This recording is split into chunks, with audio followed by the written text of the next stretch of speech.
자, 독서도 역대 평가한 문제 중에 가장 평이한 문제가 아니었나라고 생각합니다.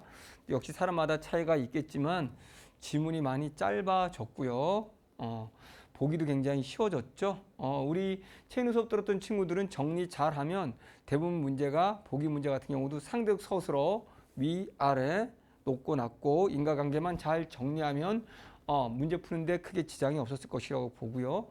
독서가 아직도 이런 정도 난이도가 어렵다고 느껴지는 친구들은 독서 공부를 좀 더 많이 해야 될 것 같고, 독서를 많이 했는데도 안 되는 친구들은 단순히 배경 지식을 공부하려고 하거나 모든 문장의 뜻풀이에 매달리려고 할 때 그렇게 되는 겁니다. 그래서 전체적으로 글은 짧지만 제가 분명히 말했듯이 수능 날은 더 깊이 있는 구조로 들어갈 거예요.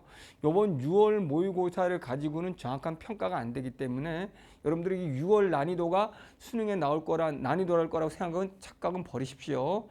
그렇기 때문에 이 독서는 조금 평이했다라고 생각하시고, 이 독서 영역을 읽어가는 방식은 바로 반드시 독서는 내가 리드하면서 읽어야 됩니다. 리드하면서 읽으라는 건 뭐냐면, 우리가 모든 글쓰기에서는 첫 문장을 보면 그 단락의 핵심을 벌써 예측할 수 있어야 되고, 다음에 뭐가 나올지 예측이 돼야 되고요. 또 첫 단락을 딱 보는 순간 앞으로 본론에 전개될 내용이라든가 전개 순서라든가 전개의 방식 등을 우리는 벌써 이미 이해를 하고 있어야 되는 거예요. 그러면서 제가 강조하는 게 반드시 글을 읽어가면서 2개 이상 나오거든요. 비교 같은 것들. 그럼 요약 정리하면서 읽어가는 거. 그래서 우리가 과학기술 경제라면은 과학기술 경제는 상대적 서술어와 인과관계를 잘 정리를 하면 되는 겁니다.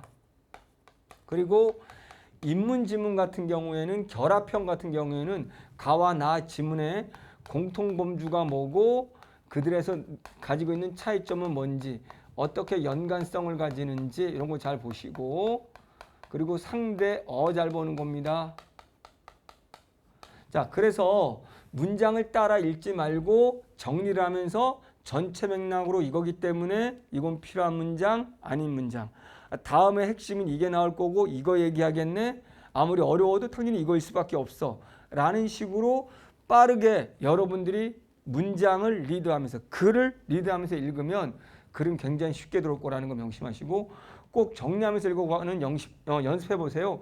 이건 과학적으로 분명히 입증이 된 거기 때문에 뇌과학적으로 내가 쓰면서 읽는 것과 아닌 건 차이가 크고, 지금처럼 지문이 짧고 쉽다면은 우리가 정리했을 경우는 시간도 충분히 활용할 수 있고 모자라지 않기 때문에 다 여러분이 좋은 점수를 받을 수 있을 거라고 봅니다. 그러면 하나하나 보겠습니다. 독서로는 하지 않고 나머지 것들 보겠습니다. 자, 사회 지문부터 볼게요. 자, 이것도 마찬가지로 사회 내용을 쫓아가는 것이 아니라 구조를 잘 보세요. 최인호가 구조를 보라는 게 무슨 말인지 한번 봅니다. 첫 문장 첫 단락 잘 보세요. 공포소구는 이런 말 나오면 어려워하지 마요. 공포소구 자체가 벌써 공포스럽죠? 그냥 X에 어려운 단어 나오면 그 메시지에 담긴 권고를 따르지 않을 때 해로운 결과를 강조하여 수용자를 설득하는 것으로 1950년대 초부터 설득 전략 연구자들의 연구 대상이었다. 그럼 이제 개념 정리하면 잘 보라는 말이에요. 공포소구, 어떤 메시지를 주는데 권고를 따르지 않을 때, 너 권고를 따르지 않을 때 해로운 결과가 올 걸. 그래서 이거를 설득하는 거야. 권고를 따르지 않을 때 너한테 안 좋은 결과 올 거야. 이렇게. 초기 연구. 이런 단어를 잘 보는 거죠. 체육 수업 들은 친구들 잘 알죠? 이런 단어가 더 중요해요. 초기가 나온다는 말은 이렇게 공포 소구에 대한 이제 초기가 있으면 중기나 후기, 그럼 이제 비교라는 거죠. 중기나 후기나 뭐가 나올지 모르겠지만, 그럼 중요한 포인트가 비교라는 거예요. 비교라는 범주라는 건 범주상으로 동일한 범주에 있는 단어들을 찾기만 하면 돼요. 초기 연구를 대표하는 제니스는 기존 연구에서 다루지 않았던 공포 소구의 설득 효과에 주목했다. 그러면 초기 연구를 대표하는 게 바로 초기가 제니스인데, 얘는 효과. 그거는 수용자에게 공포 소구를 세 가지 수준으로 달리 제시하는 건데 그게 바로 세 가지가 수준으로 달리 했는데 결과 중간 수준의 공포 소구면 됐어. 아 그럼 효과 중에 세 가지가 있는데 중간 수준이다. 이 제일 효과가 크더라. 기존에는 다루지 않았던 효과, 공포소득의 효과, 이 효과 중간이다. 그럼 그럼 찾으면 되는 거죠. 그럼 이제 훅이 나올라나 이제 이후에 반대되는 거 나오겠죠. 공포소득 요구를 진척시킨 레벤달은 제니스의 연구가 인간의 감정적 측면에만 매달리게 첨장 잘 보세요. 만 치우쳤다며 비판하며 공포소구의 효과는 수용자의 감정적 반응만이 아니라 인지적 반응까지도 관련된다고 했다. 그럼 됐어. 그러면 이게 촉이고 파트 나와야 되는 거죠. 그럼 여기에 뭔지 모르겠지만 하여튼 촉이는 아닌 거야. 얘를 파트가 나오면서 비판이 나오는 거니까. 그래서 여기에서의 비판의 핵심은 뭐다? 너는 너무 다 이 중간 수준 이거는 너무 감정적인 측면만 치우쳤잖아. 그래서 이제 레벤은 감정뿐만 아니라 플러스 인지까지 같이 할 거야 이런 얘기죠. 차이점이죠. 둘의 차이점만 보면 되는 거예요. 그럼 이제 둘을 같이 하는 얘기는 계속 나오겠죠. 그 중에서도 감정하고 인지 중에 둘의 같이 그 중에서도 이걸 많이 강조하겠죠. 감정적 반응을 공포 통제 반응이라고 다른 용어 여기다 적으면 돼요. 그대로 적는 거야. 공포 통제 반응이고 인적 반응을 위험 통제 반응이라고 해요.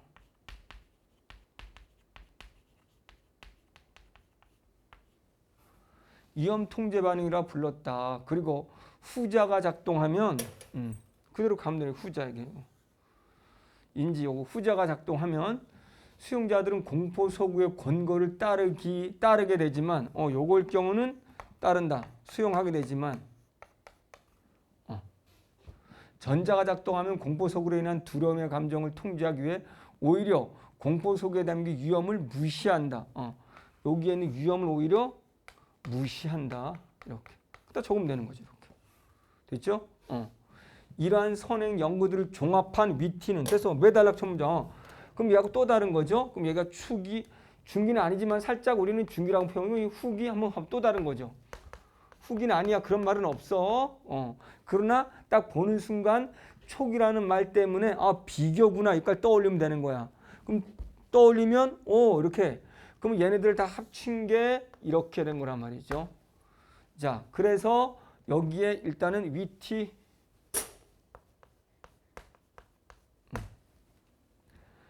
위티는 우선 공포 소구의 설득 효과를 좌우하는 두 요인으로 위협과 효능감.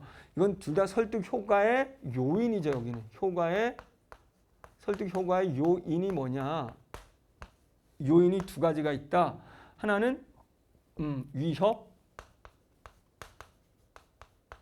하나는 그러면 효능감. 또 두 개 나왔어? 그러면 비교하려고 하면 되는 거예요. 어려워하지 마시고 두 개 이상 나오면 더 좋다. 우리는 정리할 것이니까.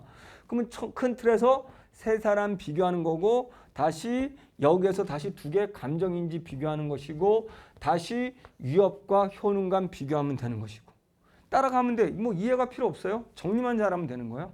눈에 확 들어오잖아요. 수용자가 공포 소구에 담긴 위험을 자신이 겪을 수 있는 것이고 그 위험의 정도가 상대 스스로 크다고 느낀다면 공포 소구의 위협 수준이 높다. 위협. 그럼 여기에서 먼저 위협을 설명하는 거네요. 위협 수준이 높을 때 조건은 바로 뭐다. 이게 높을 때는 자기도 겪을 수 있고 위험의 정도가 크다. 자신 그리고 위험의 정도가 크다면 위협이 크다. 이렇게 되는 거죠. 그리고 공포 소구에 담긴 권고를 이행하면 자신의 위험을 예방할 수 있고 자신에게 그 권고를 이행할 능력이 있다고 느끼면 효능감의 수준이 높다. 그럼 이제 효능감 설명하죠. 권고를 이행하면 예방할 수 있어. 2라고 좀 말하면 그렇죠. 1 이거 합시다. 1 2 자신이 뭐다? 권고를 이행하면 위험을 예방할 수 있어. 있고 자신에게 그 권고를 이행할 능력이 있다면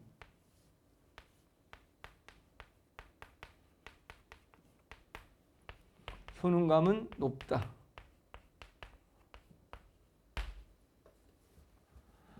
한 동호회에서 이건 사례겠지. 모임에 꼭 참석해 주세요. 불참시 회원작이 사라집니다라는 안내문을 보냈다고 하자. 회원작이 사라진다는 것은 그 동호회 활동에 강한 애착을 가지고 있는 사람에게는 높은 수준의 위협이 된다. 높은 수준의 위협이 된다. 자신이 잘릴 수도 있다라는 거, 위험 정도, 잘린다는 높음이 정도가 크다라는 거죠. 그럼 이거 나오겠지 이제. 그리고 빠르게 넘어가 이런 것들은. 그리고 그가 동호회 모임에 참석하는 일이 어렵지 않다고 느낄 때 참석할 수 있어. 안내문의 권고는 그에게 높은 수준의 효능감을 주게 된다. 난 이행할 수 있어. 갈 수 있어. 그러니까 위험 예방할 수 있어. 그러니까 효능감 높다. 빨리 넘어가면 되는 거죠. 위티는 이 두 요인을 레벤달이 말한 두 가지 통제 반응과 관련지어. 그러면 각각 말한 다음에 위협하고 효능감을 요 감정, 인지 요거랑 둘이 연결시킨대요 이제. 그럼 어떻게 이제 연결시키는지 봅시다. 자, 아주 내용이 심플하죠. 비교예요. 그냥 연결하고. 자, 그래서 굉장히 심플하게 쓰여져 가지고 깜짝 놀랐죠. 내용이 뭐 특별한 게 없어 가지고 계속 연결하면 되니까. 자, 이제 위협과 효능감의 수준이 모두 높을 때고. 그러면 다시 가는 거야. 그러면 이런 거 별거 적으면 돼요. 위협과 효능감 모두 이렇게 적으면 돼. 효능감이 모두 높을 때 위험 통제. 아까 위험 통제는 아까 감정적인 부분이죠. 이게 반응을 하고 됐죠. 그럼 똑같이 그대로 위협의 수준은 높지만이니까 효능은 낮은가 보네요. 효능은 낮을 때는 아까 위험 통제가 아니고 무슨 통제? 낮을 때는 공포 통제 반응. 공포 통제 반응은 아까 맞나요? 감정. 그러니까 지우니까 바로 너도 잊어버리잖아요. 써놓는 게 굉장히 중요한 거거든요. 그래서 다시 감정적 인지에서 공포 통제, 감정이 공포 통제. 틀렸네요. 인지 반응이 위험 통제. 얘는 글을 왜 이렇게 써? 그러면 이걸 나중에 써야지. 그러니까 이런 게 문제인 거죠. 위험 통제는 인지적 반응. 이거는 감정적인 반응.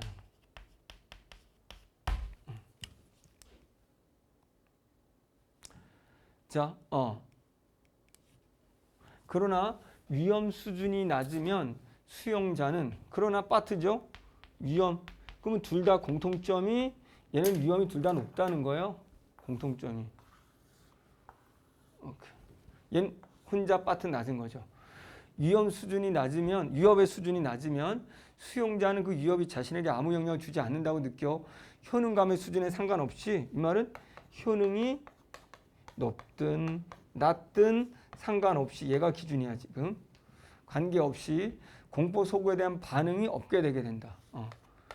반응 없음 이렇게 되는 거죠. 그럼 세 개 비교해 정리하면 되잖아요. 이렇게 정리된 결론은 그간의 공포 소구의 이론을 통합한 결과라는 점에서 중요한 의의를 가지고 있다. 너무 쉽게 끝났죠. 아주 심플하면서 끝났죠. 윗글의 내용의 전개 방식으로 적절한 것은 화제에 대한 연구들을 선행한 연구와 연결하고. 그렇죠? 앞에 제일 먼저는 누구였고 제네슨가 뭐였고 두 번째 레벤달이었고 그런 다음이 세 번째는 위티였고 이런 식으로 각각 연결해서 5번은 적절하지 않은 것은 제니스는 공포소구의 효과를 연구하는 실험에서 공포소구의 수준을 달리해서 그래서 중간이 가장 이렇게 효과적이다. 수준 달리했죠. 레벤달은 제니스의 연구 결과에 대하여 수용자의 감정적인 반응과 인지적 반응을 모두 고려하여 둘 다. 레벤달은 공포소구의 설득 효과가 나타나려면 공포 통제 반응보다 위협 통제 반응이 작동해야 한다고 보았겠군. 그래서 공포 통제 반응과 위험 통제 반응이 있는데 위험 통제 반응이 작동해야 된다. 위협 통제 반응이라는 것은 요거죠. 위협 통제 반응. 인지.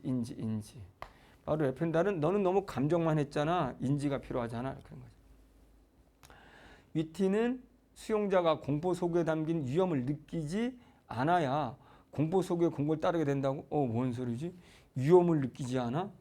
위험을 느끼지 않으면 안 되겠죠. 뭔가 위협, 공포 속의 공포를 따르게 되려면 위협이 낮으면 반응하지 않는다고 되어 있거든요. 오히려. 그래서 오히려 위협이 높아야 되겠죠. 위험을 무시하는.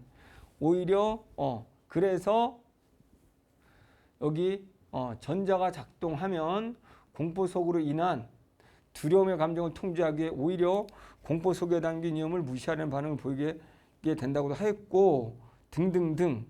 여기에 위험에 봤더니 수용자가 공포 속에 담긴 위험을 자신이 겪을 수 있는 것이고 그 위험의 정도가 크다고 느끼면 위협 수준이 높잖아요. 그러니까 위험의 정도가 크고 공포의 서구의 위협 수준이 높은 거죠. 그러면 위협 수준이 높다라는 것은 공포의 위험의 정도가 크다고 느끼는 거죠. 그럼 크다고 느낀다라는 말은 크다고 느껴야 반응이 일어나는 거죠. 그럼 위협이 낮다라는 것은 위험의 수준을 낮다고 생각하는 거니까 반응이 일어나지 않겠죠. 그래서 이건 너무 뻔한 건데 위험을 느끼지 않으면 안 되겠죠. 자, 윗글을 참고할 때 보기입니다.